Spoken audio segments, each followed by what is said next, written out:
I, 30M, just broke up with my fiancée, 28 female, I feel dead instead.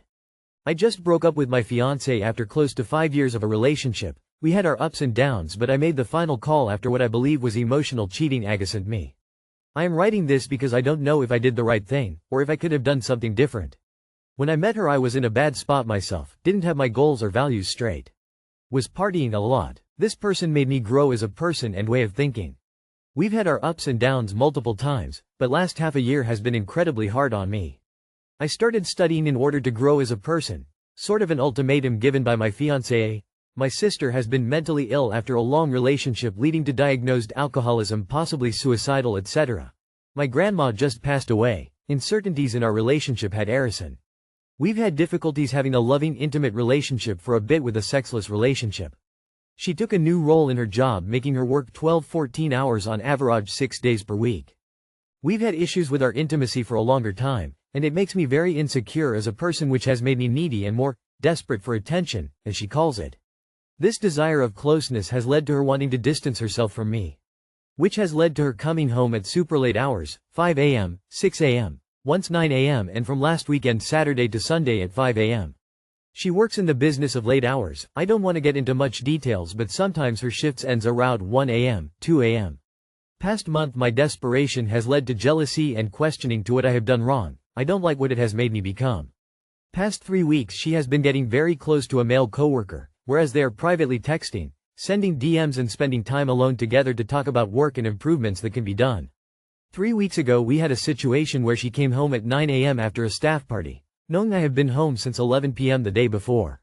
I wake up in irritation asking what I have been doing wrong to deserve this, and why she neglects me. We have a long conversation and she later falls asleep.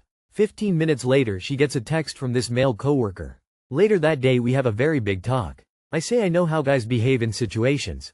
I know what this guy wants from her. This is no longer a casual only work-related situationship, but I don't know what she wants from her own life. I later found out after talking with her that she and this person has gone to the bar by themselves and had drinks and talk about work. Something she absolutely would go apeshit about if I did with any of my female coworkers.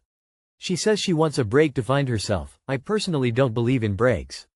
Past 2 months I have felt lonely and not understanding what I can do for my partner to want to spend time with me. I have already past months felt neglected, and now I don't want to take a break to wait for her to find herself. Meanwhile I wait and get more and more insecure. I said, we either fight for our relationship and set strict plans on how to fix this, go on couples therapy, work on what the other person needs, or we break up. We decide to fight, and I don't feel like she really fought.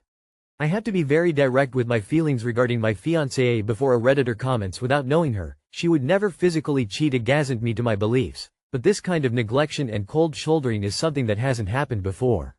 From Saturday to Sunday this weekend I in my absolute shit state wanted answers to why she came home so late, 5 a.m. When she said she left work at 2 and wanted one drink before she came home, I unlocked her phone and went through her messages. I hate this part of my insecurities and don't deem it an okay behavior. In the deleted messages section I see that she reached out to this guy and asked what he was doing at 2:52 a.m., leading to him saying nothing, laying in bed, what's up, to him sending their apartment complex code. This made me furious and we had a long talk. She promises nothing happened, and I believe it. She wanted a shoulder to cry on. Meanwhile I have been left alone for weeks and weeks and been left out and been feeling alone. Sunday I made it official. I can't do this anymore. Find whatever you want to become or need on your own. I can't sit around and wait feeling lonely, desperate for answers of how I can improve myself. I also need to add that she has made very serious arguments towards me seeing other girl colleagues or mutual friends in the past due to her own insecurities. I left a lot of details in how our past year has been. What I wrote in this post is my personal view and experience of my relationship past 3 months. Otherwise our relationship the past 4.5 years has been rich of love and happiness. There are a lot of other factors as to why she and I feel bad overall with insecurities of our future. Either way, what made me take the final decision is what I believe is emotional cheating. I am now wondering, did I make the right choice? She messaged him at nearly 3 a.m. She went to his apartment and you think nothing happened? Breakup definitely the right decision. Sounds like she wants a break to sleep with her coworker. She promises nothing happened. I believe her. This is what denial looks like. Seriously my dude, take off the blindfold and pull your shit together. They've been meeting up, going out solo, and she's been going round to his house. She is cheating on you. And when you are out of the picture they're going to sleep together if they haven't already, which is likely. I know this hurts to read. But the best thing you can do for your mental health is a clean split. Block communication and don't look back. You have the closure already. You know what's happened and you know what they're doing. There's nothing more for you here. Now is where you focus on yourself, and where you grow into an even better person. In my language, there is a song with the lyrics loosely translated. Do I miss you? Yes. Do I want you back? No. This sounds like that kind of situation. She went to his apartment at 3 a.m. just to cry at his shoulders? Nah, I doubt that. That's not what adults do when they are alone together. At the very baseline, she's emotionally cheating, because most people won't feel comfortable crying to a friend that they aren't really close with. You made the right choice. But what did she said when you said you want to break it off? Did she feel devastated? Update me. Dude, you did the right thing. Do you honestly believe she went to his place at 3 a.m. to cry on his shoulder? She's been having an emotional affair and a physical affair for a while. Sorry man, reality sucks. Move on and don't look back. It's a lot harder to be walked on when you are standing up. Update me. I, 31F. Just found out my long-distance boyfriend, 30M, of 3.5 years is married? We were together for 3.5 years, we met in December of 2021. After about a year, it became a long-distance relationship. I live in the Bay Area, and he said he was based in Houston working night shifts in law enforcement.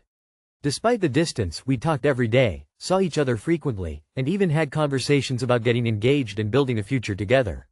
One of the oddest things is that he never wanted me to come visit him in Houston. He was always adamant about keeping his professional life separate from his personal life. His other reasoning was that he didn't want me to waste my money coming there when he can just come instead and see his friends, family and me.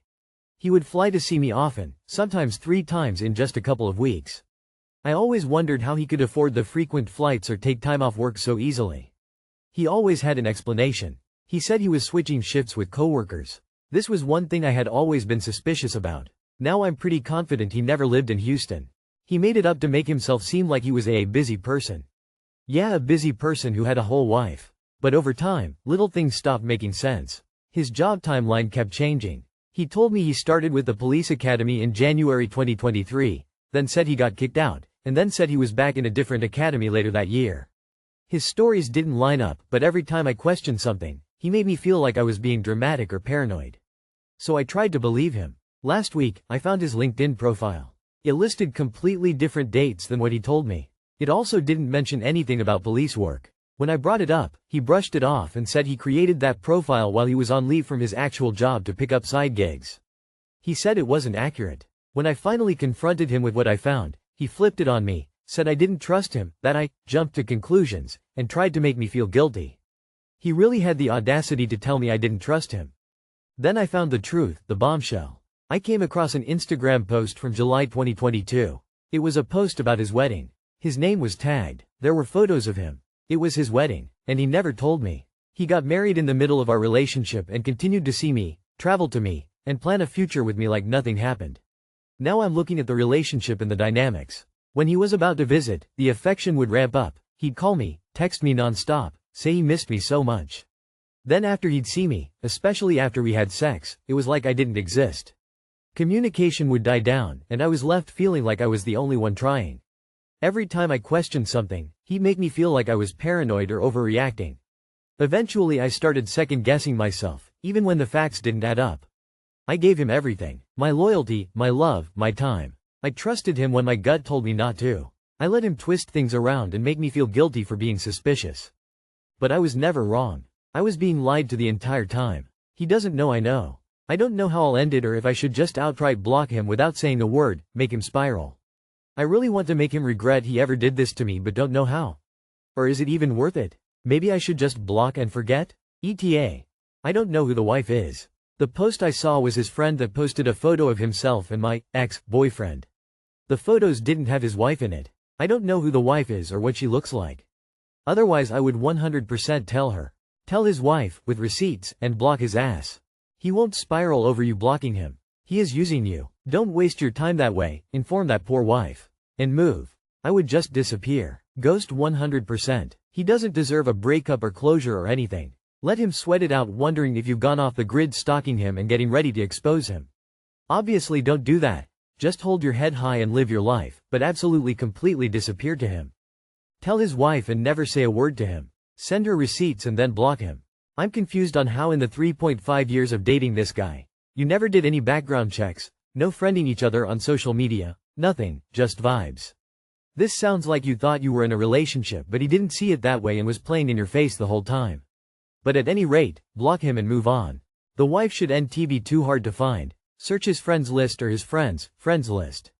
You should be able to find her. If not, message every single person on X's friends list with proof of the relationship and how you were unaware he was in a relationship, how long you have been together, and if they know the wife, get her to reach out to you for more information if needed. Don't tell him anything. Send the mass message and let his world falls apart. Don't answer calls or texts. Just ignore. Hopefully, someone knows her and tells her. My husband, M30, speaks to me like shit for no reason, F35, and I don't understand why. I had a great day today. I work and juggle my toddler as she is only at nursery half-days. It's challenging most days and no support from my husband. At all. He works long hours 4 a.m. to 4 p.m. 5 days a week but with the occasional overtime at the weekend. I work 4 days from home. Half of my day is with my toddler, the other half she's at nursery, and I continue work. I do every night wake, every bath, every nappy change, cooking, cleaning the house, taking her to nursery, doing all the life admin. He's literally got it so easy. Comes home and naps sometimes cause he's tired. But today I had a great day. Smooth day, toddler playing, lots of work done, etc. House all tidy. Husband announces at 5 p.m. we're going to his workmate's house for a barbecue. That's fine. We go along. They cooked a variety of meat. All seasoned the same meat, salt, pepper, garlic and paprika. Not spicy paprika either. I'd been eating the pork, quite a lot of it, and it wasn't spicy at all. My toddler took a piece of pork after some chicken and my husband starts shouting, "Oh no, it's spicy, it's spicy." And I simply said in a calm voice, "No, it's not spicy." His two workmates then turned around to him and said the same. He looked at me and I said, "Yeah, it's not spicy." He flips out and tells me to shut up, and how would I know? And I said, "I've only eaten pork, it's not spicy." And he tells me to shut up again. I felt so humiliated. I haven't spoken to him since. It's not the first time. I'll ask him why he does this and he'll say he's tired. It's not an excuse. I'm tired. I haven't slept a whole night for 2 years. He naps almost every day as well as having undisturbed sleep every night. He does it because there are no consequences when he does. What would you do if your toddler acted out like that? There would be some sort of conversation at least about it. Imagine you left him because he spoke to you like that. Then he wouldn't be able to speak to you like that anymore. Not only are you allowing him to get away with terrible disrespectful behavior, you are also letting your kid think it's okay to talk to you and others like that. Stand your ground and next time let him know he does not get to talk to you like that. Actions need to have consequences. If not, then this is the kind of behavior that you are left with. Shut this down and set your boundaries. If he crosses it again, you know what changes you have to make. Sounds like he doesn't like you. The good news is you're already a single parent, so the transition shouldn't be too difficult when you divorce him. Because he's an asshole, and he knows there will be no consequences for treating you like shit. They have the easiest life and they're still bitter about something. I don't know why some men get married and have kids when they have no interest in being a father or a husband. The only advice I give is talk to him and tell him how he made you feel. He should apologize. If you want to know why, take a look at the book, Why Does He Do That? By Lundy Bancroft. It's available for free download on his website. But I'm warning you, once you really clearly see what an ass your husband is, you won't want to put up with it for a minute longer. You deserve better.